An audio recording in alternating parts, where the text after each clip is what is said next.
Welcome to Slade. Don't forget to subscribe our channel. Jack-o'-lantern. Why we love pumpkin scary faces. The twins were sitting at the kitchen table with Grandpa, cutting out their pumpkin faces for Halloween. Each of them trying to be just a bit different.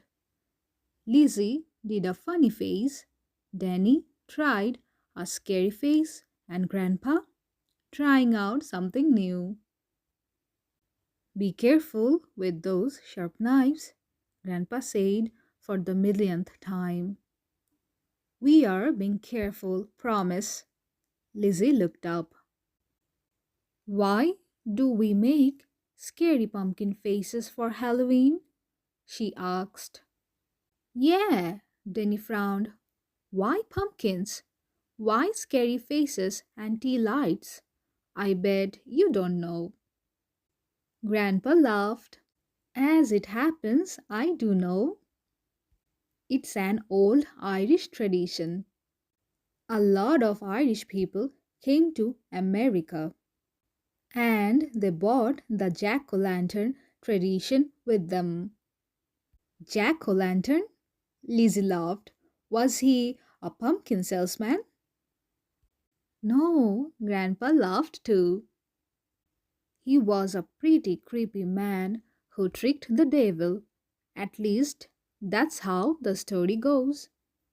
And you're now going to tell us? Denny laughed.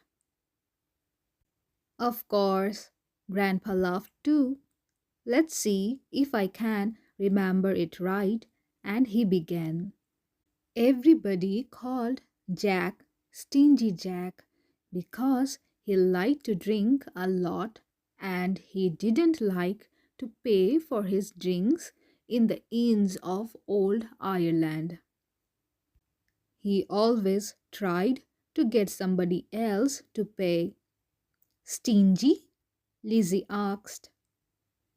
Stingy means tight fisted, mean, or miserly. Lizzie nodded, and the story continued. Well, one night on the 31st of October, as it happened, they all laughed. The devil came for Jack, but Jack was drinking his last drink, and he certainly didn't want to pay. So he asked the devil to pay for his very last drink. The children listened. But the devil didn't have any cash, so he quickly changed himself into a coin to pay for the drink. The children shook their heads. Quick as a flash, Jack grabbed the coin and stuck into his leather money purse. The devil was imprisoned, and Jack wouldn't let him out. There was a tiny cross in the purse, and this made the devil weak. Jack kept the devil a prisoner until the devil promised to leave Jack alone for another year. 31st of October? Denny grinned. Yes, until then. The next year, the devil came again, and this time Jack tried another trick.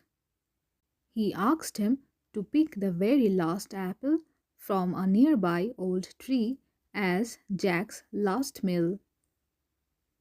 Oops, Lizzie shook her head. The devil agreed, but after he had climbed the tree to reach the apple, Jack was quick again. He placed his little cross onto the tree so that the devil couldn't climb down again. The children shook their heads. Well, the devil now had to promise to leave Jack alone forever, and he did. And that's the end of the story? They both asked. Not quite, Grandpa smiled. Jack died many years later, a very old man. But when he went up to heaven, nobody opened the door for him. They told him that he had spent his life tricking people. So he went down to hell, expecting a big welcome. But nobody wanted him there either. And then what happened? And where are the pumpkins in the story? Lizzie asked. The devil took pity on Jack and handed him a hot, glowing piece of coal and a turnip. Jack put the hot coal inside the turnip to keep him warm. And then he wandered from place to place forevermore. A turnip? Danny asked. Yes, in Ireland they used to use turnips, but later the pumpkin was used. And it isn't a hot coal now, but a candle or a tea light. Is that why we say trick or treat? Because of Jack's tricking people? But before Grandpa could answer, Mom came to pick up the children. Wow, what fantastic pumpkins! I love the big one with the moon eyes. Who made that one? Grandpa, they both said together. He tricked us.